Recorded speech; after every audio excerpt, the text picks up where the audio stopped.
अस्थाई संविदा कर्मचारी हैं, जिनकी लंबे समय से डिमांड है कि वो उनको परमानेंट किया जाए। हम आपको भरोसा दिलाते हैं कि हमारे एमएलए उनके लिए भी लड़ाई लड़ेंगे। एनटीपीसी से राख उड़ती है तो आपके फेफड़ों में भर जाती है मेरे भाई, उसके भी रोकथाम के लिए काम किया जाएगा। यहां मछली का जो स्थानीय मछुआरे हैं, मुझे पता चला कि यहां उनका अचार बनाया जाता है। ये मुर्शिदाबाद है, यहां अच्छे अच्छों का अचार बना देते हैं आप लोग। मैंने सुना है यहां अचार बनाने के लिए हजार हजार करोड़ दे रही है भाजपा, लेकिन मछली के अचार बनाने के लिए प्रशिक्षण केंद्र स्थापित करने के लिए हमारे विधायक काम करेंगे, ये हम आपको भरोसा दिलाते हैं। मेहताब भाई इधर आइए आप।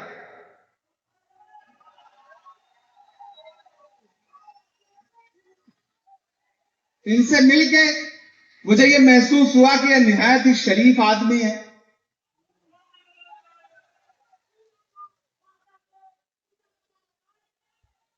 और आप इनसे बड़ी मोहब्बत भी करते हैं क्योंकि इनकी खिदमत को जानते हैं।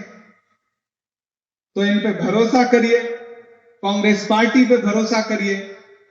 किस नंबर पर है ईवीएम में अपना चुनाव निशान? किस नंबर, सीरियल नंबर क्या है? तीसरे नंबर पर है। आपसे ज्यादा जनता को पता है, ये सबसे बड़ी बात है। देखिए, उस इंसान को कोई इलेक्शन नहीं हरा सकता जिसका इलेक्शन जनता लड़ती है। मेहताब साहब का इलेक्शन फरक्का की आवाम लड़ रही है। और आपके लिए यह बहुत खुशी की बात है कि क्या हिंदू, क्या मुसलमान, क्या सिख, क्या ईसाई, सभी समाजों में आपकी कबूलियत है। कोई कितना भी नफरत की राजनीति करने आए, लेकिन मैं जानता हूं, अशोक साहिल ने कभी कहा था कि मैं तुम्हें अपने उसूलों की कसम देता हूं, मुझको मजहब के तराजू में न तौला जाए। मैंने इंसान ही रहने की कसम खाई है, मुझको हिंदू या मुसलमान न समझा जाए। फरक्का की खिदमत के लिए इंसानियत के साथ आगे बढ़ने का काम करेंगे मेहताब साहब, ये मुझे भरोसा है। और ये टीएमसी के वो साहब आए तो उनके झूठ पे भरोसा मत करिएगा।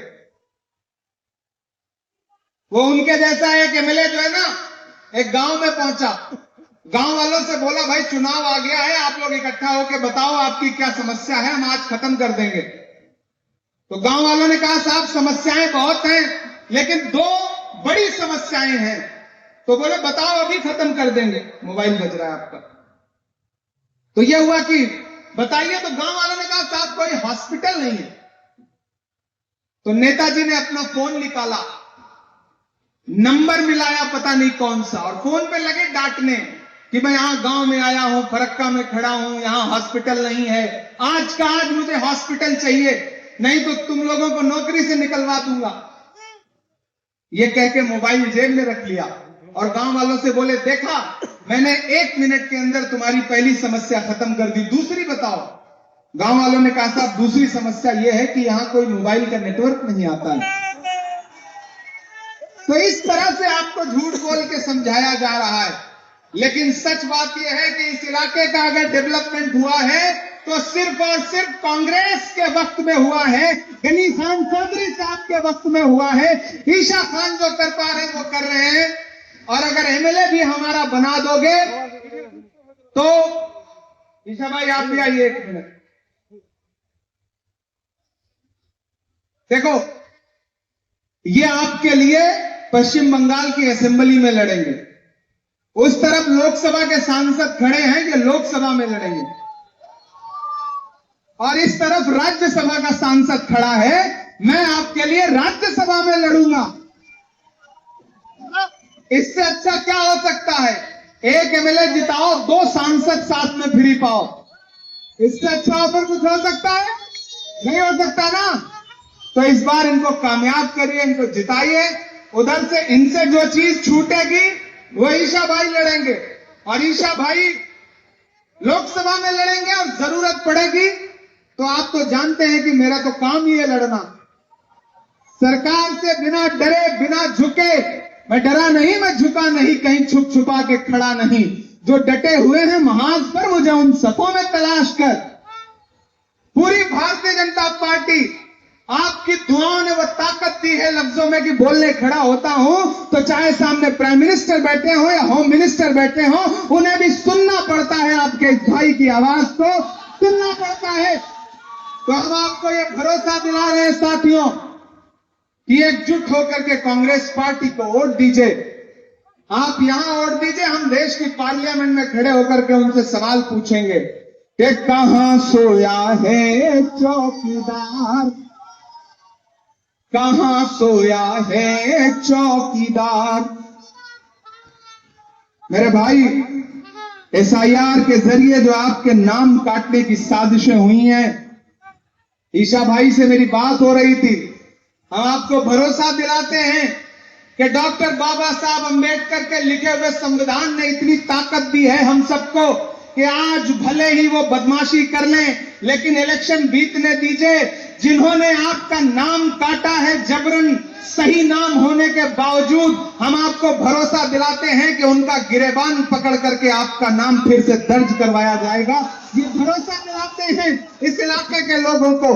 और वहां भी खड़े होकर उनसे पूछेंगे कि कहां सोया है चौकीदार, कहां सोया है चौकीदार। गैस सिलेंडर की कीमत भी 1,500 के पार, कहां सोया है चौकीदार, कहां सोया है चौकीदार। तो सामने बड़ा प्यारा सा भाई आई लव यू लिखा हुआ पोस्टर लेकर के आया है। लव यू टू, बहुत शुक्रिया। आपकी यही मोहब्बतें हमारी ताकत हैं। यूट्यूब वालों को दिखा दीजिए ताकि एक आध न्यूज बना सके। मेरे बारे में खूब सारी न्यूज बना करके मेरी फर्जी शादियां करवाते रहते हैं ये लोग। तो आपकी मोहब्बतों का शुक्रिया कि चाय बेचने वाला पूरा भारत बेच रहा है, चाय बेचने वाला पूरा भारत बेच रहा है। बेच रहा है कि नहीं बेच रहा है? बेच रहा है कि नहीं बेच रहा है? कि चाय बेचने वाला पूरा भारत बेच रहा है। इसी काम में हासिल से महारत बेच रहा है। कि रेल बिक गई, तेल बिक गया, बिका हवाई अड्डा। अगली लाइन पे पहुंचाना अपनी तालियों का शोर कलकत्ता से लेकर के दिल्ली तक। कि रेल बिक गई, तेल बिक गया, बिका हवाई अड्डा। सब कुछ बिकता देख के खुश हैं अपने जेपी नड्डा।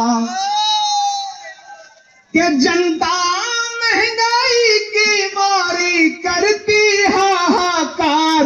कहां सोया है चौकीदार, कहां सोया है चौकीदार।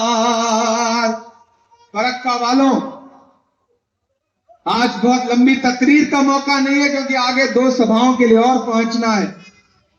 लेकिन आपसे ये भरोसा दिलाते हुए जाऊंगा कि आप मेहताब साहब को 23 तारीख को अपना एक वोट हाथ के पंजे के सामने वाला बटन दबा करके दे दीजिए।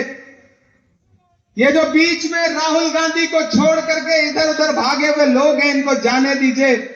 कांटे गुल के साथ नहीं चल सकते हैं, बुज़दिल खुल के साथ नहीं चल सकते हैं। अरे रास्ते में जो छोड़ गया उसे जाने दो, सब राहुल के साथ नहीं चल सकते हैं।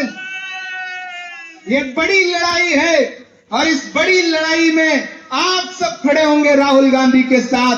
तो मेहताब भाई को हाथ के पंजे के सामने वाला बटन दबा के जो 3रे नंबर पर है, एक वोट दे करके इन्हें MLA बना करके असेंबली पहुंचाइए।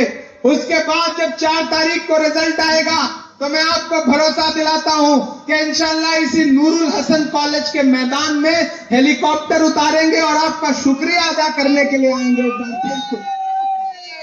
क्या आपको भरोसा दिलाते हैं? जिताएंगे ना?